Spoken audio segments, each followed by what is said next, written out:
Well, Razorback fans, it's gone pretty well for the Razorback basketball team over the past few days. People feeling confident, but if you don't win tonight, it doesn't really matter. So let's talk about it on today's Locked On Razorbacks podcast.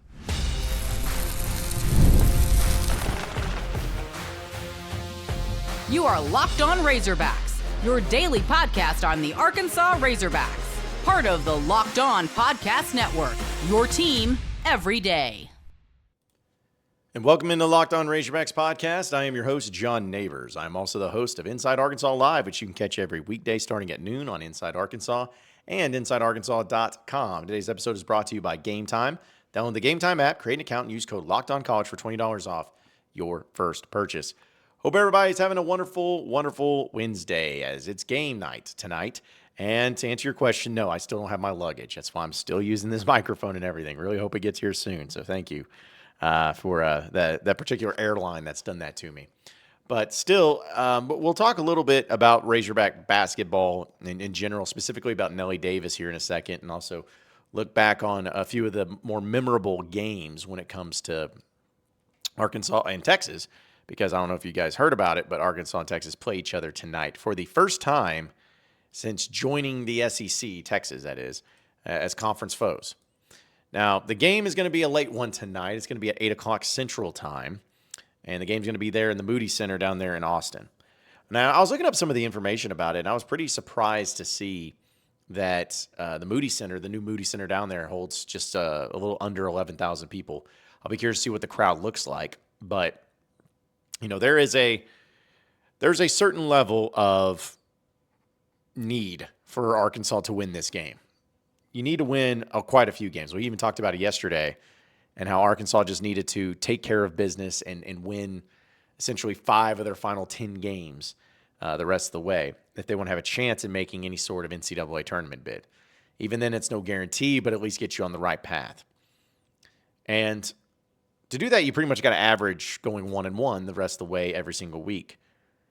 Well, this week, you have Alabama, who currently, as it stands, is the number 3 team in the country, and that's not going to change unless they move up because they're actually in a midweek bye, kind of like what Arkansas had last week. Alabama has that this week, so they don't have a midweek game. They are just preparing for you, preparing for Arkansas. And so that'll be pretty interesting to see. However, these two teams are not too far apart. Now, Texas is actually 4-5 in the SEC. Arkansas is 2-6. And obviously, that's a big difference when you talked about the amount of games, amount of wins, because Texas has been able to have some quality SEC wins by beating Texas A&M and Missouri. Those are by far their biggest ones, but the other one being Oklahoma and LSU. So they have 2 quality wins. Some of their losses have been fairly close. Like they only lost to Auburn by 5, lost to Tennessee by 4. So also Ole Miss by 3. So again, they're a pretty solid team overall. And Johnson, for him, man, he's averaging 19 points a game. It's almost like he's kind of undervalued or maybe underrated a little bit. But the dude has been incredible for Texas. And it's also going to be interesting to see a Tramon Mark, the former Razorback. I don't think that's going to play any sort of way into this game. I don't think it's going to matter into this game as far as, what's it going to be like? Is he going to care? Is he going to have some revenge against the Razorbacks? I don't see that being a factor at all because it's just different circumstances. But still, this is a game that for Arkansas, and for all intents and purposes, this is the win. This is the must win. I'm going to use that term. I really am. Because the last thing I want, folks, and I think the last thing you want, is that highly emotional, intense, outstanding win that you had against Kentucky on the road being in vain. You've won 2 of your last 3. It should be 3 in a row. You should never have lost to Oklahoma the way you did at home, but you did. And it'd be crazy and a whole different feeling right now if Arkansas had won that game against Oklahoma, just that one, and riding a 3-game win streak where they're sitting at 3-5 in the conference instead of 2-6. It would change the game, but hey, that's not really realistic because you got to play the games that are in front of you, and you got to not be able to change the past. You just got to worry about what's ahead. Especially after Arkansas started a 5-game losing streak in conference play. Not ideal. But when you have things and moments in your season, you got to be able to have some sort of momentum go your way, have to have some sort of run, have to follow up big wins with great play. Because let's be honest, college basketball is crazy. Even in the regular season, not just postseason, but in the regular season too. It's crazy to think about how many times we see teams get upset in the regular season. It happens pretty much weekly. And when I'm talking about upsets, I'm talking about teams that are unranked, knocking off top 5, top 10 teams, sometimes on the road, sometimes at home, whatever it is. But you have these major upsets that really change the game for a lot of teams and programs in that one moment. But we see so often, in fact, more often than not, those games where they have those big upsets and they play really well go by the wayside. You follow them up with proving to everybody that it wasn't that you were a good team, it wasn't that you're improving, it wasn't that you're getting better. It was simply you were able to strike while the iron was hot at the right time. And I think back to teams that beat Arkansas during the Muss years. Had no business beating Arkansas. Bad losses, but still losses nonetheless. Should have never happened, but it did. Even this year. I mean, Auburn's the only undefeated team in the SEC at this point in time. Well, I should say like an SEC play. But, you know, Alabama lost to Ole Miss. You know, Florida is a great example. Florida's a really good basketball team, but you know they lost to Missouri by 1 point at home. They lost to Kentucky, and they got smoked by Tennessee. But then they beat Tennessee. You got Texas A&M, which is also a really weird team. As not to say they have any bad losses, but losing to Bama and Kentucky were one thing, but then losing to Texas the way that they did and blowing the leads. You know, again, they happen all the time. You see teams that you think are better on paper and that you think they should stay better, but they don't, end up following that up with losses, with bad play, reverting back to what they were. Because those games will always be referred to, those wins that they had, the big wins, will always be referred to as the exception to the rule. Where you're not a good team, you just had a great day. You had a time where you were just able to put it together and various things happen. And then you kind of go back to your spot. You know your role. You know you're not a tournament team. You know you're not a good team. You start losing a lot more. But that one day it was nice. But it's not sustainable. It's not legitimate. It's not true. Happens all the time. But it can't happen tonight if you're the Razorbacks. I don't want it to. I don't want to what happened on Saturday and what happened in Lexington, what happened in Rupp Arena. I don't want that to be a true one shining moment for the season. Where we'll look back at the end of the year, maybe the next year, back, man, last year sucked. Last year was no fun. Last year was a bad basketball team. But hey, they had that one game, that one win against Kentucky. That was fun. I just don't want to look back upon this season and just say, oh, well, you know, that one time, it was all good. It doesn't need to be a one-time thing. You have to follow up. You have to play your best basketball. Because I'm telling you right now, Arkansas can beat Texas tonight. They absolutely can. They have the talent to. They have the ability to. The health is getting there, I believe. But you have to take advantage of it. Step on the throat and finish these teams off. Hit the gas and not even worry about anything. Like, you have to do that. Because the rest of the way, no one's going to feel sorry for you. No one's going to be like, oh, shucks, well, let's just hope Arkansas is good. Like, no. You have a great opportunity because you got Bama next after that, of course, as we talked about. You get LSU at home, which is another winnable game. But then you go on the road to A&M and Auburn, back-to-back games. That ain't easy. Missouri at home, that ain't easy. If you're going to do it, if you're going to put it together, it has to happen tonight. And if you put it together tonight, if you win, if you find somehow, some way, I don't care what it looks like, but if you find a way to win, You're going to be welcoming in a top 3 team in the country in the Alabama Crimson Tide on Saturday into your house in Bud Walton Arena. You're going to be welcoming them. They are a team that you have not beaten since the Moses Moody year. Think about that. You have not beaten them since 2021. And you beat them at home in front of 5,000 people because of COVID. That's how long it's been since you've beaten Alabama. Now, if Arkansas beats Texas tonight, I'm not going to go into the Alabama game assuming that Arkansas is going to win because that's dumb. Alabama's really good. Really good. And I would go ahead and bet on Arkansas probably not winning that game. But it's about the pressure that you can put on another team. It's about the hope that you can instill. It's about the faith you can give. It's about the excitement and the buildup and all of that to be able to give you something to be excited about. And I want to look forward to that. The Oklahoma game so far would be about as good of a home atmosphere crowd as Arkansas's had this year. If you beat Texas tonight, that crowd against Alabama on Saturday is going to be at a fever pitch. Tickets are going to be hard to come by. At least it better be. And so by doing that, you're going to instill the hope. You're going to have people feeling like this isn't just a shot in the pan. This wasn't just a fluke that you beat Kentucky. You have something going for you. You have something to fight for. You're starting to figure it out. You're starting to put it together, and you're starting to believe. That's why you have to win tonight. Should be easy, right? Totally. Totally easy. But one of the players that we're going to have to bank on is going to be Nelly Davis. That's right. Nelly Davis.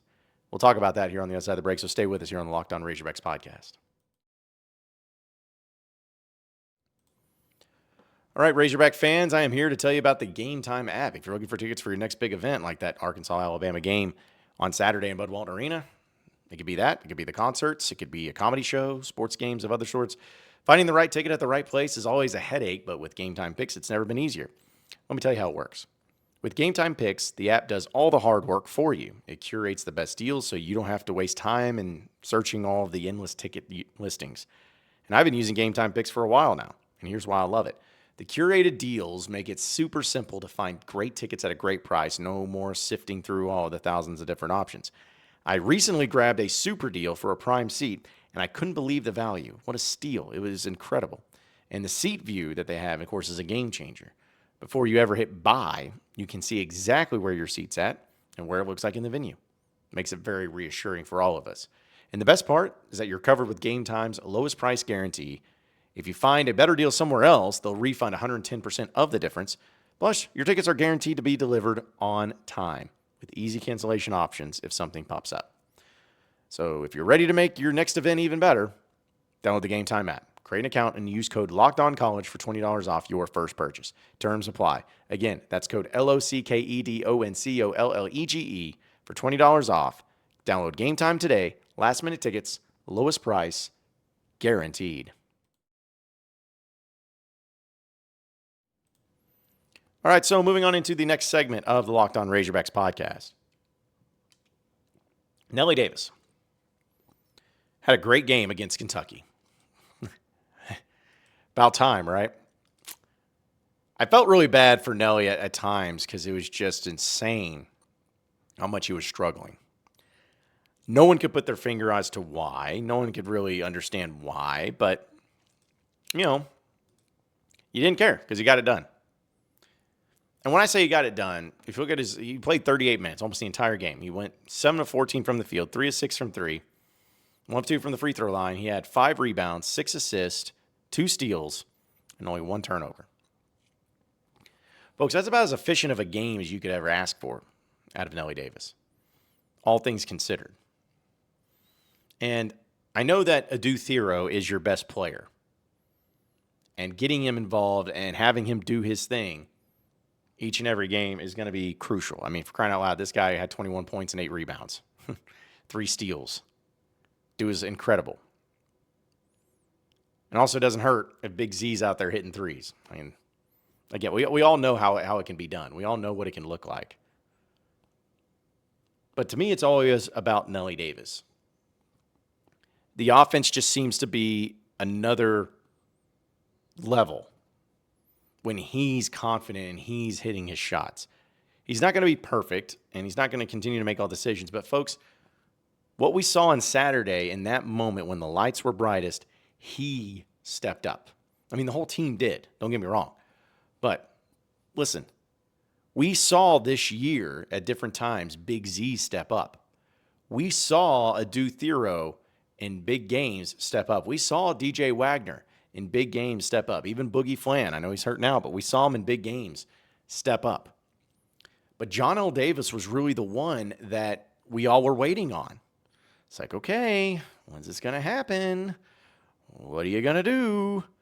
We're waiting. I mean, like the games that he had double-digit points in, like he had 18 as well against Oklahoma, but he was 5 of 16, 3 of 11 from three-point land. It just wasn't that great. Against Ole Miss, he did have 15 points, 4 of 9 from the field, 3 of 7 from three, which is much better. I mean, but that's been pretty much it as far as efficiency goes. As far as being a part of it, like at UTSA, he had 13 points, but he had four turnovers in that game. I mean, I'm not going to count UEMS, the University of Maryland Eastern Shore, because everybody scored. Me and you hit threes in that game. My point is that we haven't seen it.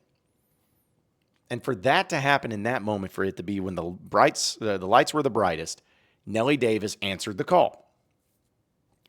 And I'm hoping that that's all that needed to happen for him, is to just have that one moment, that one game, in that huge, huge atmosphere to get his confidence back. Now, I believe in Adu Thero. I believe in all of these guys because we've seen it.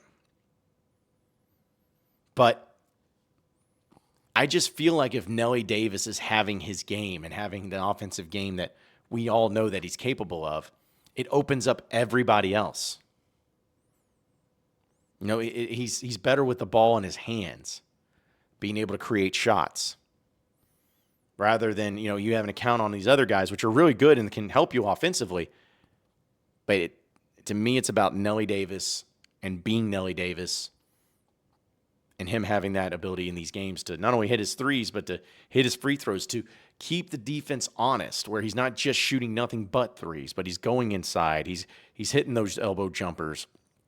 And he's also, you know, passing the rock. I mean, 6 assists in that game. That was a season high for him, or at least tied for a season high. And, you know, he's had problems turning the ball over, but he did. He is that guy. And if we can see more of that guy, and if we get more of that guy, especially tonight against Texas, then I don't know how anybody can not feel like, hey, this is the way. This is going to get fun. This is going to get exciting. Because I can promise you this, folks. If he has even somewhat of a game, somewhat of a similar game against Texas like he did Kentucky, Arkansas is going to win this game. Plain and simple. But just like the team, we got to see it. We got to see it build. We got to see it get there. And I guess we'll find out tonight, won't we? Here's hoping. I want to mention some of the big Arkansas-Texas basketball games that come to my mind in history here on the other side of the break. So stay with us here on the Locked On Razorbacks podcast.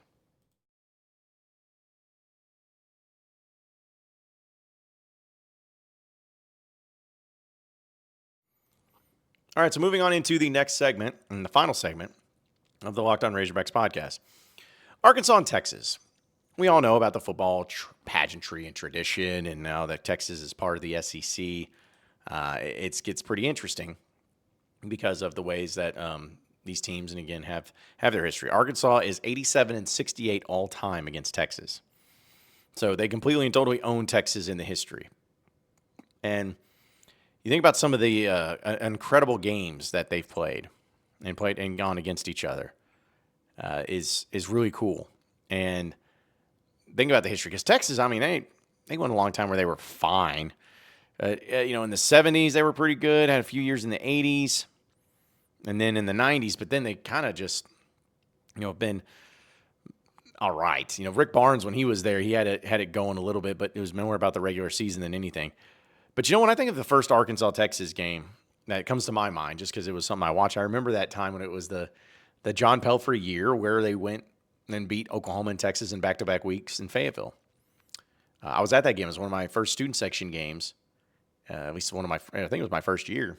And they were just elite level atmospheres. And you had in that game a lot of great players for Texas and a lot of at least potentially great players for Arkansas. And it was just back and forth.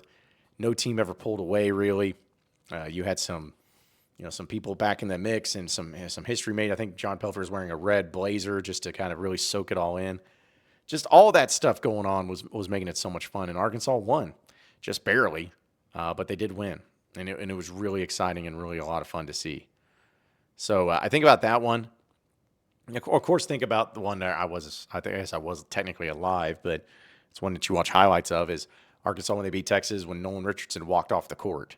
And it was just in Austin there, and we got sent to overtime because Lee Mayberry hit a three after Texas missed the free throw on the flagrant foul that they called. But I remember somebody asked Nolan Richardson, because he walked off the court, Lee Mayberry hits that three, he comes back onto the court for overtime, and little Tommy Penders was wanting a technical foul to get called. And they were asking Nolan's like, why did you walk off the court? What was going on? He said, the game was making me sick. It's making me sick to my stomach. Well, I mean, what are you going to do, right? If you're feeling sick, you got to go. So that's what he did. But still, Arkansas owned Texas. And one of the things, I wish I could play it here, but one of the things that when Arkansas went down to Austin, I believe it was in the 95 NCAA tournament, one of the regionals was there in Austin, and Arkansas won. But Arkansas got booed a lot there in Austin because there's still Texas fans. Remember, and Arkansas won, and I remember Nolan was asked in his press conference about, what does it make for people to be booing him coming back here to Austin? He's like, well, as much as we won down here, it's kind of nice. I expect them to boo and hiss and all that. And then he said the iconic line of, I didn't like the game, but I liked that feeling deep inside walking out and having that feeling of, hey, one more time, Horns. I like that feeling. Him saying that, it just kind of resonated with the way that how he was truly all Arkansas and just having the hatred for Texas and everything. So, again, a few games here and there that really stood out. And one of them that I actually forgot, and it was crazy because looking back in the history of them, was when Arkansas beat them, the last win that they actually had against Texas was in 2016, December 17th. They played in Houston, and they won 77-74. That was with, like, Dusty Hannas and all those guys. And, again, I'm not saying that, it was a bad game or anything. I completely forgot about it. And I remember the famous picture of all the people doing the horns down after that. But, yeah, Daryl Macon had 23 points in that game. Dusty Hannas had 15. Jalen Barford had 11. And Arkansas took care of business in that one. Tevin Mack was on that team. I remember him. He was really good. And it was a hard-fought battle, but Arkansas got the victory there in the very end. Texas could not hit because the difference was free throws. Check this out real quick. So Arkansas hit 29 of 31 free throws. That's 94%. 29 of 31. Daryl Macon was 14 of 14. So just incredible numbers there. But Texas hit 19 of 32. So if you want to know the difference in that game, there it was. So should be a great one. Should be a great one there in Austin, and hopefully Arkansas can summon the spirits of Nolan Richardson's one more time horns and get that victory down there in Austin. It'll be really nice. It'll be a lot more fun to talk about, that's for sure. But appreciate each and every one of you listening and watching into the Locked On Razorbacks podcast. Be sure to like and subscribe to the podcast on iTunes or on Google Play. You can also get after me on Twitter at John Nabors Show. Don't choke. For any questions, comments, concerns you may have, so we can keep it going from there. Same podcast time, same podcast channel tomorrow afternoon. Have a great day, everybody. We'll see you then.